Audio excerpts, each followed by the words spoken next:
ମହାରାଷ୍ଟ୍ରର ବୁଲଧାନା ଜିଲ୍ଲାର ଏକ ଛୋଟ ଗାଁରେ ବାସ କରନ୍ତି ଜଣେ 65 ବର୍ଷ ବୟସ୍କା ବୃଦ୍ଧା। ନାଁଟି ତାଙ୍କର ଲତା ଭଗବାନ ଖାରେ। ତାଙ୍କର 3ଟି ଝିଅ ଓ ସ୍ୱାମୀ ଅଛନ୍ତି।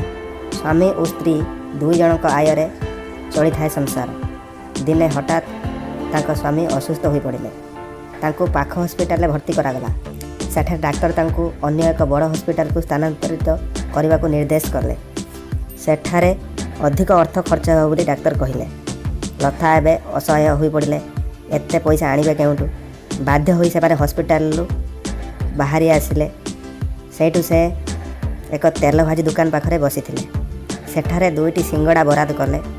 ହଠାତ୍ ତାଙ୍କର ନଜର ପଡ଼ିଲା ସିଙ୍ଗଡ଼ା ଦିଆଯାଇଥିବା କାଗଜରେ। ସେଥିରେ ବାରମତୀ ମାରାଥନ୍ ବିଷୟରେ ଲେଖାଯାଇଥିଲା। ତେଣୁ ତା'ର ପ୍ରାଇଜ୍ ମନିକୁ ପାଇବା ପାଇଁ ଲତା ଏହି ମାରାଥନ୍ରେ ଯୋଗ ଦେବାକୁ ମନସ୍ଥ କଲେ। ମାରାଥନ୍ରେ ଥିବା କମିଟି ତାଙ୍କୁ ଭାଗ ନେବାକୁ ମନା କଲା। ତଥାପି ସେ ନେହୁରା ହେଲେ।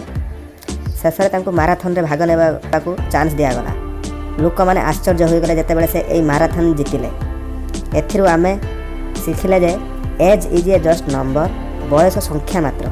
ନିଜର ଦୃଢ଼ ଶକ୍ତି ବଳରେ ମଣିଷ କିଛି ବି କାର୍ଯ୍ୟ କରିପାରେ।